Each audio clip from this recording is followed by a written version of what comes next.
Oke, baik. Bismillahirrahmanirrahim. Assalamualaikum warahmatullahi wabarakatuh.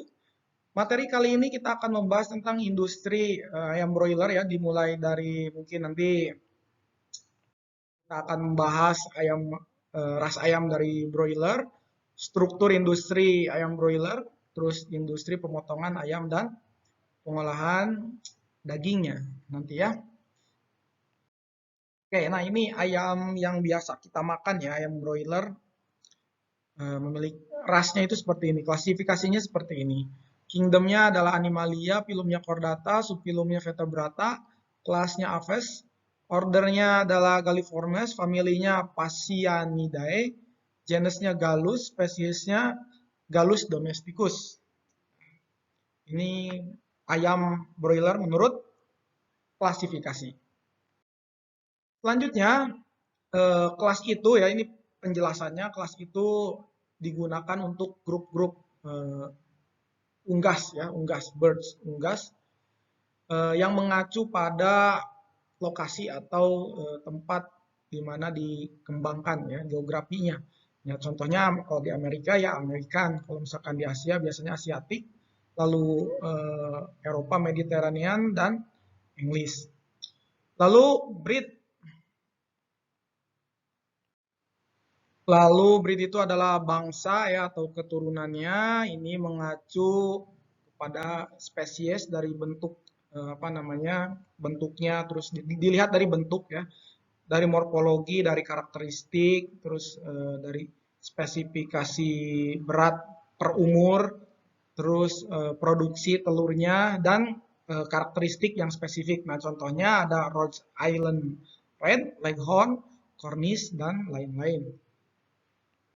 Oke, lalu selanjutnya ini ada varietas. Varietas itu digunakan untuk subkelas dari bangsa atau breednya ya, keturunannya. Dibedakan berdasarkan warna bulu, terus patternnya dan tipe dari komnya ya. Nah, contohnya ada White Leghorn, lalu Barred Plymouth Rock dan seterusnya. Selanjutnya ini ada istilah strain ya, kadang sering banget ini disebutkan, itu kita memelihara ayam strainnya strain apa. Nah, ini digunakan oleh atau dibedakan oleh siapa yang mengembangkannya, oleh peternaknya ya, berdasarkan dari ciri-ciri ciri-ciri perekonomian, atau misal jadi si ternak itu yang dijualnya apa gitu, daya jualnya atau nilai jualnya bagian apanya ya. Salah satunya ini dari telur ya, ukuran telurnya, terus dari rata-rata pertambahannya ya, pertambahan bobotnya, lalu laying ability itu kemampuan bertelur ya, mortalitas ya, kematian, dan FCR-nya ya, kemampuan ternak tersebut menghasilkan FCR-nya. Semakin bagus berarti semakin kecil nilainya berarti semakin bagus FCR-nya ya. Oke, selanjutnya ini dari perbedaan dari produksi ya. Kan ayam itu atau ayam ras ya berarti ya. Dibedakan berdasarkan kemampuan produksinya. Ada yang kemampuannya itu berproduksi telur dan ada yang lebih ke daging. Kalau daging biasa disebut dengan broiler. Nah, untuk tipe strain untuk ayam-ayam petelur itu diantaranya BV 300, ada ISA, Babcock, Bovan, Hybrid, Highline. Ini yang paling terkenal mungkin Highline, HH 260, Decal, Keystone, Lohman, ya, dan ada HNN, Nikchik. Nah, kalau misalkan yang dibedakan berdasarkan produksi daging ya, strainnya itu ada Cobb, ada Ross, ada Stegels, Arbor Acres, Hobchick, Hybro, Hubbard, Lohman, Big, Starbro, Tegel, Anak 2000, Marshall, Peterson, Samrat 2000, dan Avian 34. Nah, yang paling sering mungkin di Indonesia itu seperti Cobb, Ross, Lohman, Hubbard, itu lumayan banyak dikembangkan di Indonesia ya, peternak-peternak Indonesia itu banyak menggunakan ayam-ayam dari strain itu ya. Karena katanya cocok dikembangkan di Indonesia. Karakteristik ras. Karakteristik ras itu sendiri memiliki dicirikan dengan kualitas produknya, preferensi konsumennya ya, siapa yang memilihnya, konsumennya, produktivitas karkas, produktivitas daging, kemampuan beradaptasi dan nilai ekonominya juga. Oke, selanjutnya struktur industri broiler itu yang sudah ada di Indonesia ya. Ada primary breeder, ada broiler breeder, ada broiler farm. Nah, ini dibedakan dari jenis apa yang dipelihara dan dikembangkan ya, tapi sama-sama untuk mengembangkan broiler, tapi berbeda jenis lahan usahanya. Nah, ini primary breeder ya, jadi yang primer yang utama gitu. Mereka itu berusaha atau usaha pengembangan broiler itu di sektor yang paling hulu lah, paling atas gitu ya istilahnya. Jadi di sektor yang paling atas atau yang paling primer itu ada apa aja? Pertama ada pure line stock, jadi itu bukan nenek moyang, jadi memang ya masih pure lah, masih pure gitu ya. Lalu grandparent stock, ada grandparent stock, ada parent stock, dan ada final stock. Ini biasanya dikembangkan oleh perusahaan-perusahaan yang sudah besar ya, yang udah besar. Kalau di Indonesia ya seperti Java, Pokpan itu punya. Tapi kalau nggak salah mereka pun baru sampai grandparent stock sepertinya. Nggak tahu saya apakah mereka punya pure line atau grandparent. Tapi yang sepanjang saya tahu grandparent stock punya. Ya mereka mulai usaha di grandparent stock. Parent stock dan final stock. Nah, pada pure line itu dimulai proses seleksi bibit ya untuk peningkatan mutu genetik.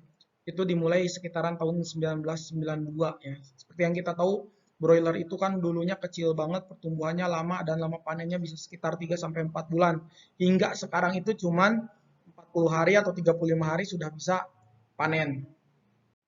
Nah, proses hingga jadi broiler sekarang itu berapa tahun ya, sampai 5 tahun mungkinnya, sekitar 5 tahun sampai 97 hingga adanya broiler. Bisa apa dari kita membreeding atau membibitkan dari pure line hingga ke broiler udah siap jual ke konsumen itu sekitaran 5 tahun prosesnya.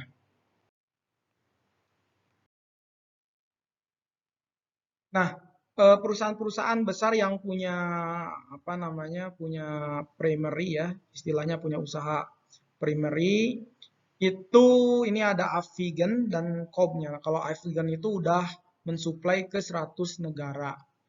Nah, ini salah satu anak usahanya mungkinnya ada Rowan Rank, Arbor Acres, Ross. Lalu untuk Coventry Group itu di Indonesia di Thailand kalau nggak salah sudah ada ya di dekat kita.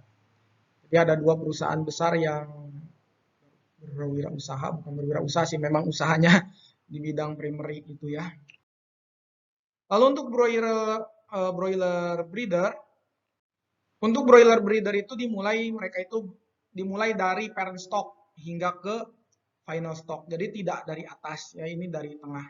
Dari parent stock hingga menjadi final stock. Skalanya sekitaran 15.000 ekor induk. Ya, DOC-nya itu 26 minggu. Lalu di 26 hingga umur 60 minggu itu menghasilkan 150 hingga 180 butir telur tetas ya. Setelah lebih dari 60 minggu biasanya dipotong ya. Nah, untuk broiler breeder yang banyak itu ya udah banyak sih, kalau broiler breeder ya di Indonesia sudah banyak. Mungkin salah satu yang paling terkenal ya Pokpan, Java, Wonokoyo ya, terus apalagi Superunggas Jaya ya. Banyak yang sudah memulai usaha di parent stock itu di Indonesia sudah banyak dan menjamur. Jadi kalau misalkan kita mau mau penggemukan bukan pembesaran broiler atau usaha di bidang broiler final stock, itu pasti kita akan membeli ya, bermitra atau membeli dari perusahaan yang mengembangkan parent stock sebenarnya. Nah, di bidang broiler farm atau di akhir lah ini, pembibitan atau pengembangan broiler di akhir, itu ada sistem-sistem usahanya ya, ada sistem mandiri, ada semi mandiri, dan ada kemitraan. Nah ini ya biasanya sudah pasti setelah panen itu langsung ke konsumen ya, jadi tidak dibibitkan lagi atau tidak dikembangkan lagi, hanya memelihara, setelah itu akan dijual ke konsumen ya sebagai ayam konsumsi. Untuk sistem mandiri itu sendiri merupakan sistem beternak broiler yang semua modal, proses produksi, dan pemasaran dilakukan oleh peternak itu sendiri. Modal dalam sistem ini dibagi menjadi dua, yaitu modal investasi dan modal kerja. Nah ini kalau misalkan kita tidak bermitra pada siapapun, jadi kita membeli pakan sendiri atau kita buka pakan sendiri, terus apa DOC-nya mungkin masih beli ya, mungkin masih beli atau kita punya parent stock sendiri gitu, ya itu bisa juga. Tapi memang modalnya modal sendiri atau apa namanya sistemnya kerjasama dengan orang lain, tapi kerjasamanya bukan sama perusahaan ayam broiler, ya, tidak bermitra dengan perusahaan ayam broiler yang besar. Jadi istilahnya antara pribadi dengan rekanan lah seperti itu ya. Itu sebutnya mungkin kerjasama, yang biasa disebut dengan kerjasama. Selanjutnya ada sistem semi mandiri. Ini merupakan sistem beternak broiler yang semua modal, proses produksi, dan pemasaran tidak sepenuhnya dilakukan oleh peternaknya. Ada beberapa unsur yang dibantu pihak lain sesuai dengan keinginan dan kemampuan peternak dengan perjanjian tertentu. Misal kita bekerja sama dengan penyuplai DOC atau bekerja sama dengan obat-obatan ya atau dengan peralatan kandang seperti itu bisa juga. Nah ini misalnya peternak membeli DOC, obat dan vaksin serta sebagian pakan dengan modal sendiri, sementara itu kekurangan pakan akan dibantu pihak kedua. Pemasaran dapat dilakukan sendiri atau dibantu oleh pihak kedua dan utang dibayar setelah panen. Nah ini memang biasanya seperti itu ya, utang itu ya dibayar setelah panen. Kita misal beli DOC, kita beli obat-obatan ya ke perusahaan lain. Nah biasanya kita ya bayarnya setelah panen. Memang seperti itu. Lalu sistem kemitraan ini yang sudah banyak dilakukan lah, biasa dilakukan oleh peternak ya. Sistem kemitraan adalah sistem yang dilakukan secara kerjasama antara peternak sebagai plasma dan pihak kedua sebagai inti. Peternak menyediakan kandang dan peralatannya serta biaya operasional pemeliharaan, sementara inti menyediakan sapronak dan berkewajiban melakukan pembinaan selama proses pemeliharaan berlangsung. Nah, aturan mainnya dari sistem kemitraan adalah harga DOC, sapronak, dan ayam hidup sudah ditetapkan dan disebut dengan harga garansi, harga di awal. Gitu ya. Lalu namun ada satu pengecualian, misalnya kondisi sakit maka ada potongan antara 200 hingga 500 dari harga garansi. Ini per kilonya biasanya. Pihak mitra tidak boleh membeli sapronak dari luar dan manual hasil panen sendiri tanpa persetujuan kedua belah pihak. Pelanggaran terhadap aturan yang sudah ditetapkan biasanya akan dikenakan sanksi. Ya ini kalau misalkan kita bermitra ya, jadi misal kita punya kandang sendiri, terus kita punya istilahnya tenaga mungkin ya. Nah itu DOC-nya itu disuplai dari perusahaan, perusahaan yang bermitra dengan kita ya, dengan inti lah istilahnya ya, kita plasma. Termasuk DOC, terus pakan, sapronak itu biasanya dipasok. Nah, tapi kita harus wajib menjual apa namanya? Menjual ternaknya itu ke mereka atau kesepakatan. Kesepakatan. Jadi kita melapor ke mereka bahwa ternak kita itu akan panen. Nah, mereka nanti yang menghubungi pembeli-pembeli, biasanya intinya yang menghubungi pembeli-pembeli. Jadi kita tidak bisa seenaknya menjual hasil ternak kita ya. Nah, jika ada apa namanya pelanggaran ya, ya pasti akan dipermasalahkan ke jalur hukum. Yang biasa terjadi itu biasanya peternak memasukkan DOC atau ayam tambahan ke kandangnya. Jadi kan pakannya itu kan dikasih dari perusahaan ya, tetapi kan pakan DOC pun dikasih dari perusahaan. Nah, lalu peternak memasukkan misal DOC tambahan. Nah, pakannya itu kan dari pakan yang perusahaan. Ya, jadi dia melihara ternak tanpa harus mengeluarkan biaya pakan ternaknya itu. Nah, nanti dijualnya kalau yang dia sendiri itu bisa dijual sendiri ya. Nah, itu kecurangan-kecurangannya yang biasa terjadi. Nah, enaknya dari sistem kemitraan ini apa? Jadi, kalau misalkan ayam broiler itu kan sering naik turun harganya, kadang bagus, kadang jelek banget. Nah, kalau yang sistem kemitraan itu, kalau misalkan harganya turun, maka harganya akan tetap. Harganya akan tetap. Misal kita waktu perjanjian itu 15.000 dijual per bobot kilo badan hidup, misal 15.000 ya. Nah, tiba-tiba pas panen itu ayam broiler itu jatuh ke harga 10.000. Nah, ayam kita karena kita bermitra maka akan tetap dibeli 15.000 oleh inti. Tapi kalau misalkan kita mandiri, kita misal pas beli ayam ya DOC. Nah, waktu itu harga jualnya itu misal sekitaran 20.000. Nah, tiba-tiba pas kita panen harga jualnya jadi 10.000. Ya mau nggak mau bakal 10.000. Kita menjualnya ya berbeda kalau misalkan sistemnya kemitraan, maka akan ada garansi. Nah, bagaimana kalau misalkan ada kenaikan di perjanjian itu 15.000. Lalu ternyata pas kita panen, harga di pasaran itu misal jadi 25.000 misal per kilo bobot hidupnya. Nah, itu biasanya ada kenaikan, ada persentase berapa gitu untuk kenaikan istilahnya bonus tambahan lah kepada peternak plasma ya dari inti. Jadi seperti itu untuk sistem kemitraan. Untuk yang ingin memulai bisnis broiler ini saya sarankan ikut kemitraan dulu ya, istilahnya biar kita belajar dulu bagaimana beternak yang baik karena akan ada pendampingan dari pengawas lapangan ya, dari petugas perusahaan intinya. Jadi kita benar-benar dilatih lah istilahnya ya, sehingga kita benar-benar bisa mandiri, maka setelah itu ya silakan saja kalau misalkan mau mempunyai sistem yang mandiri. Tapi kalau misalkan kita langsung terjun ke sistem mandiri, wah kita mungkin akan gelagapan, kita nggak tahu cara menjualnya mau kemana, ya kan cara beternaknya mungkin kita nggak tahu, seperti suhunya harus seperti apa di kandang, kandangnya harus bagaimana, ngasih pakannya bagaimana, berapa pakan yang harus diberikan, kita kan nggak tahu. Tapi dengan sistem kemitraan biasanya itu kan ada pelatihnya atau ada petugas lapangannya. Nah, mereka itu yang akan memberikan penjelasan ke kita dan akan melatih kita hingga kita benar-benar bagus dalam memelihara broiler ya sampai siap panen.